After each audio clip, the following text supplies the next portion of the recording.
pasar, ¿no? Desde donde el marco de referencia, como veíamos también hace unos días, desde dónde partimos, ¿no?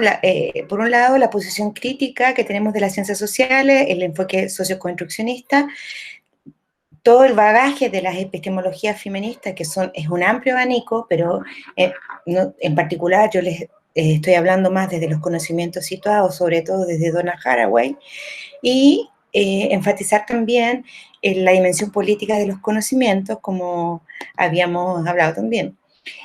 La insistencia de plantear también de que la realidad no es algo dado, sino que es una construcción donde el sujeto que observa, el sujeto que está ahí presente, está constantemente construyendo esas realidades. Y por lo tanto, esta idea de romper la falacia del no lugar, ¿no? De no existir un posicionamiento, sino que al revés, revalorizar ese posicionamiento y esa situación particular y evitar estas ideas de descontextualización, de incorpórea y también como una investigación objetiva, ¿no? Hay una crítica fuerte en eso de los conocimientos situados. Esto es solamente para reubicarnos y poder comenzar a hablar del tema. Ya vieron con Lelia también el tema de cómo la interseccionalidad cuestiona también las formas tradicionales de la investigación, sobre todo porque se genera una imposibilidad de poder capturar la articulación de categorías sociales en las que los diferentes fenómenos se vinculan, ¿no? Entonces, desde la interseccionalidad lo que hay una insistencia, no sé si quiere, por ver el carácter situado de los significados, los impactos, las relevancias, pero de cómo se intersectan diferentes ejes de desigualdad, por ejemplo, y tienen un impacto y va generando también un abordaje diferente, tanto investigativo como político, ¿ya? Hoy día lo que intentaré mostrar es que independiente un poco del foco desde donde la metodología feminista se sitúa, siempre emergen tres tensiones que intentaré explicar a través de un ejemplo de una de las metodologías. Por un lado, la compleja relación que se hace entre la dimensión corporal que se vive en las investigaciones y la dimensión discursiva de la producción del conocimiento, que al final sobre representa, entre comillas, el discurso, dejando un poco los cuerpos fuera, ¿no? Esa es una primera tensión que veremos hoy día, más adelante. Por otra parte, hay un afán de la metodología cualitativa y sobre todo feminista por descentrar estas lógicas de poder entre sujetos investigadores e investigadoras con investigados o sujetos informantes, ¿no? Y cómo generar relaciones horizontales. Sin embargo, también vemos que esa se tensiona muchas veces incluso haciendo esfuerzos muy conscientes de intentos de horizontalidad, ¿no? Entonces veremos también eso un caso. Y luego, cómo a veces con algunas metodologías que son mucho más de articulación con ciertos sujetos, muchas veces la interpelación que la investigación hace, la investigación crítica hace, muchas veces queda en suspenso, ¿no? En el fondo, cómo no perder esa crítica incómoda, ¿no? Cuando, por ejemplo, en los análisis de discurso veíamos racismo en un discurso y podíamos hacer una crítica, cuando se genera articulación con sujetos, claro, esos discursos, como son negociados, muchas veces son también van desdibujándose. Entonces, también ahí hay una tensión, ¿no? En cómo la crítica muchas veces se pierde dentro de estos procesos, ¿ya? Y ahora lo iremos viendo después más adelante con algunos ejemplos. Bueno, por un lado,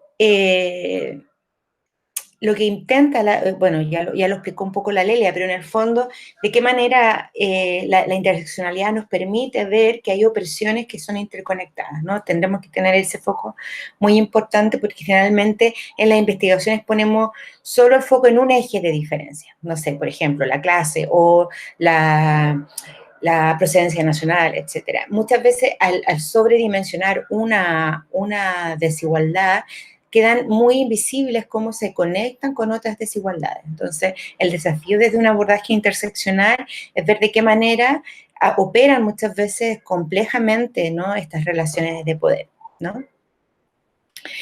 ¿Desde dónde nace un poco esta visión más metodológica feminista? Hay que decir que obviamente un referente, sobre todo para tener en cuenta que no hay una neutralidad, digamos, en la forma de abordar el conocimiento, es Gadamer, ¿no? En el sentido de que plantea que siempre hay una posición subjetiva de los investigadores e investigadoras para desarrollar sus constructos, digamos, teóricos, ¿no? Por otro lado, también para nosotros va a ser muy importante la idea de lo intersubjetivo, ¿no? Como una unidad de análisis, ¿no? Una unidad que no es solo epistemológica de conocer, sino que más bien ontológica, o sea, es la relación, ¿no? Donna Haraway dice que lo que hay que fijarse es cómo es la relación lo que se establece, digamos, los significados, ¿no? En ese sentido también se da, por lo tanto, veremos en las metodologías feministas mucha recursividad, ¿no? No es una construcción lineal de un discurso, sino más bien va como una especie de espiral, ¿no? Donde se van construyendo procesos y significaciones sobre esos procesos, ¿no?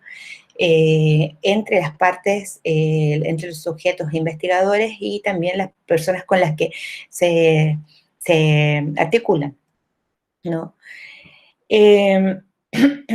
Una de las muchas posibilidades dentro de las metodologías feministas, una es el rescate de las prácticas narrativas sociales, ¿no?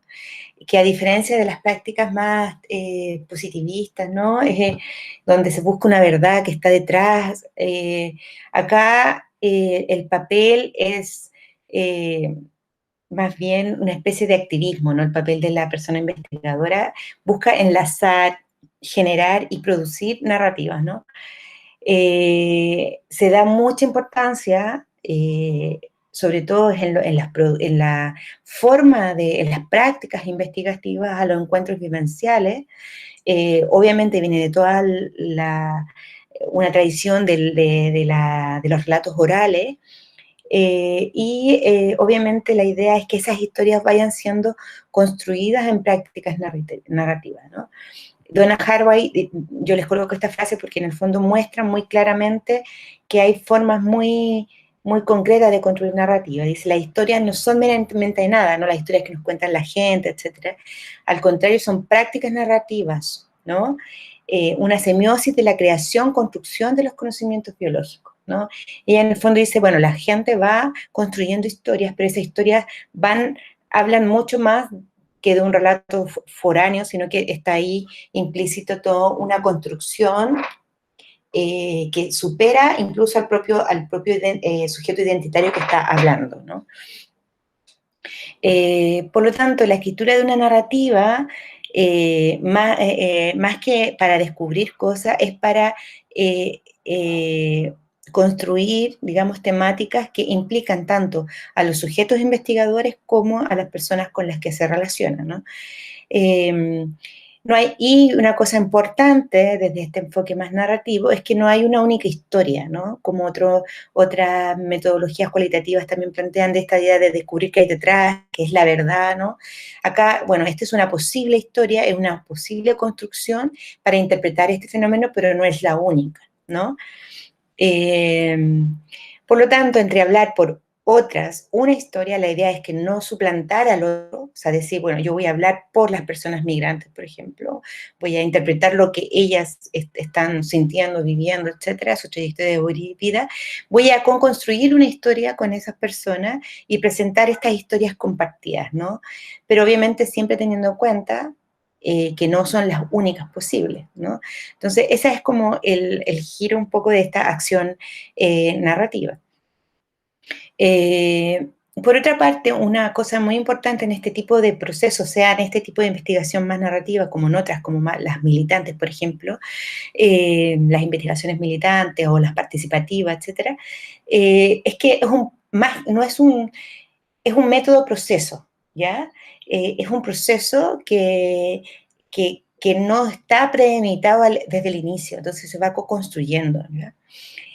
Uno de los métodos, por ejemplo, puede ser el biográfico también. Ahora último, por ejemplo, en Europa sobre todo, ante esta idea de que no puedo hablar por el otro o por la otra, se ha generado mucha investigación, sobre todo en doctorado, en algunos doctorados, desarrollar una investigación biográfica de la propia persona, ¿no?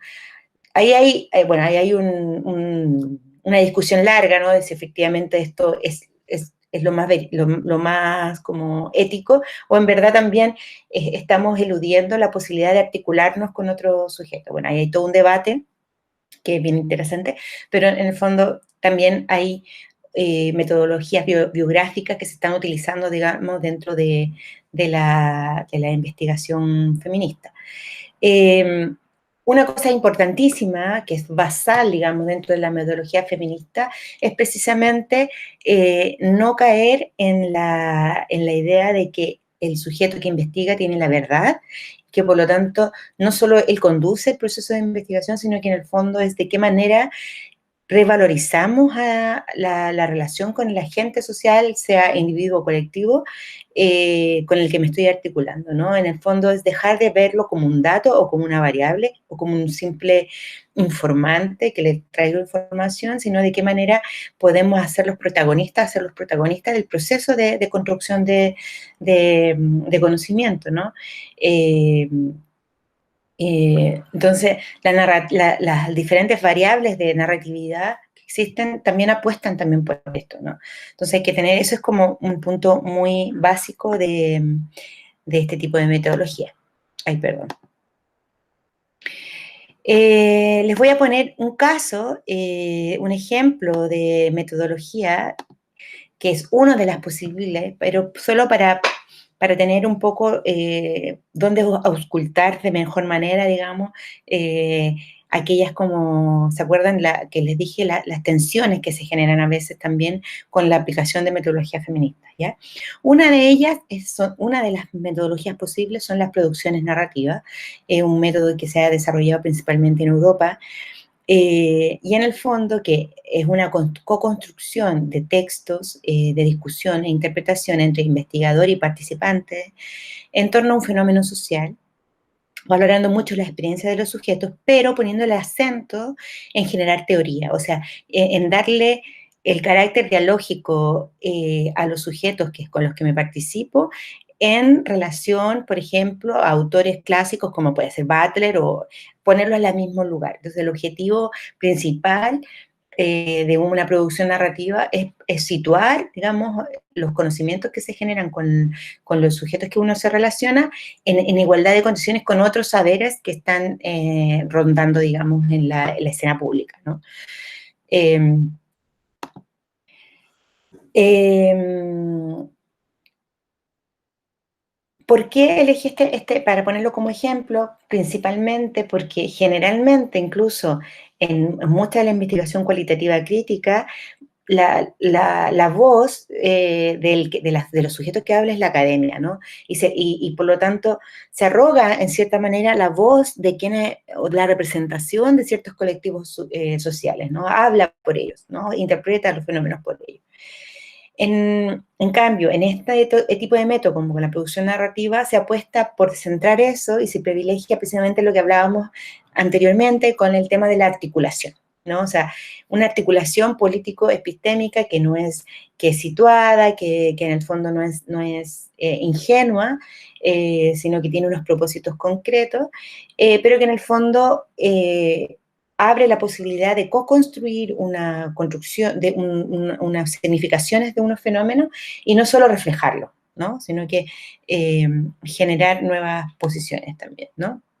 En ese sentido, veíamos la otra vez que la idea era huir precisamente de la reproducción discursiva más tradicional del cartesianismo, por ejemplo, y generar nuevas construcciones más complejas donde esté jugada tanto la interpelación mutua entre los sujetos que se relacionan y la reflexividad entre sujeto participante e investigadora.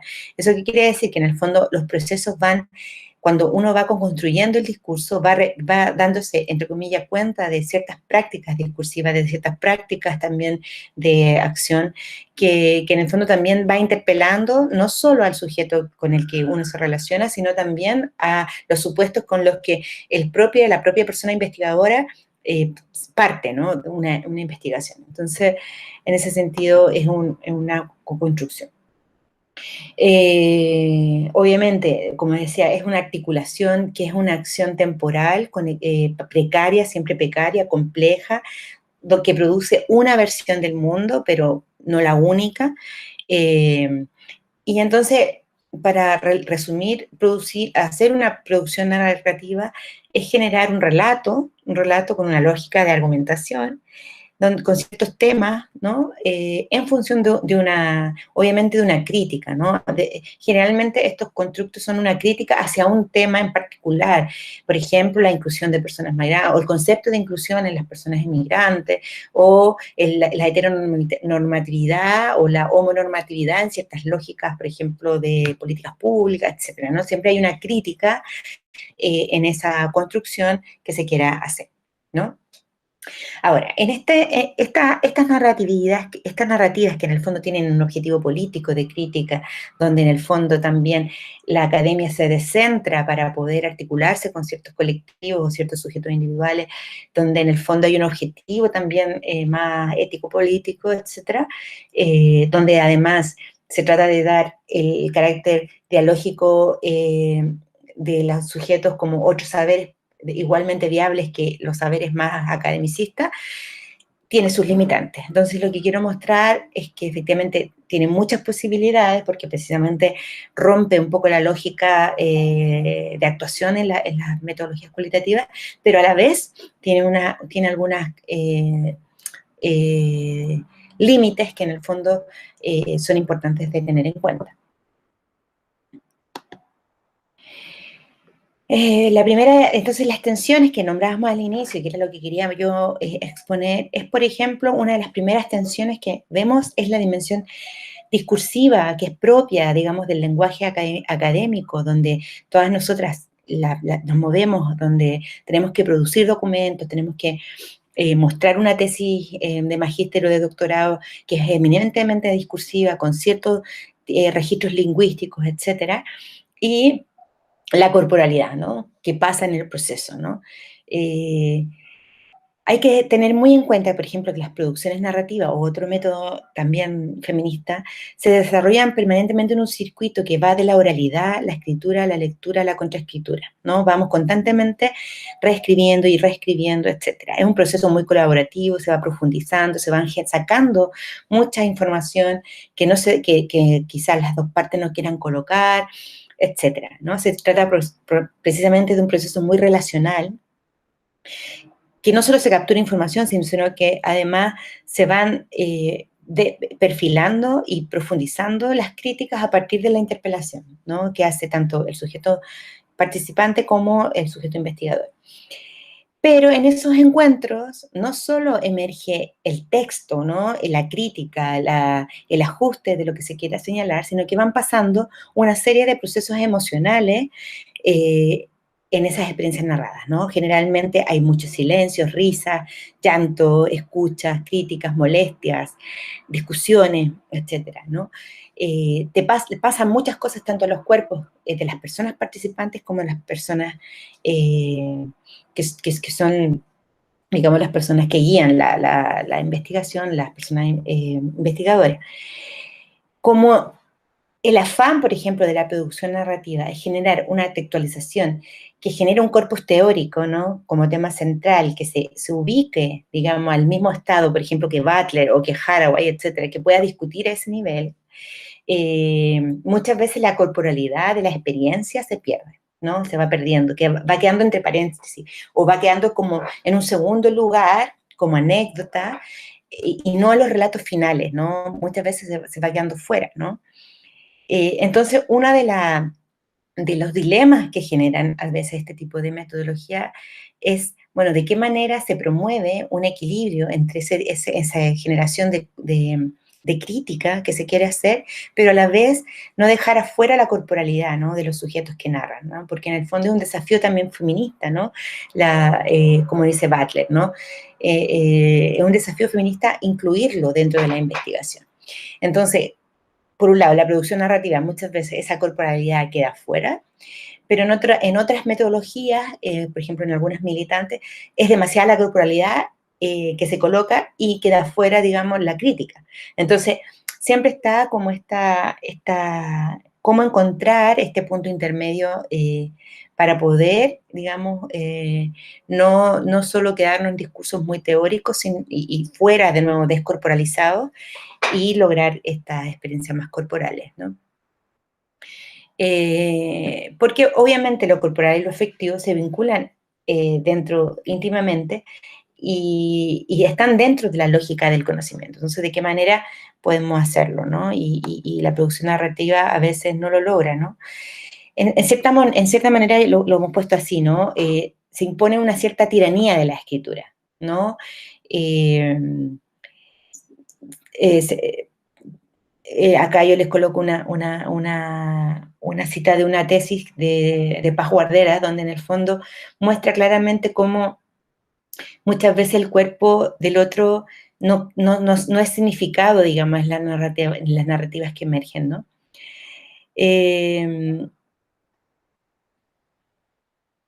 y por otra parte, una cosa interesante que pasa, porque como uno va interpelando a ciertos sujetos, los sujetos a veces en los procesos de reflexividad se dan cuenta que a lo mejor eran más racistas de lo que ellos pensaban o eran menos activistas de lo que realmente creían, entonces, o se vivían. Entonces, en el fondo, cuando ven un texto, empiezan a darse cuenta que en realidad no quieren de aparecer de esa manera. Entonces, muchas veces esos textos son, porque esa es la idea de la producción narrativa, son consensuados, entonces en el fondo todo ese material se va perdiendo porque la gente empieza también a cambiar, digamos, las construcciones de los textos, ¿no?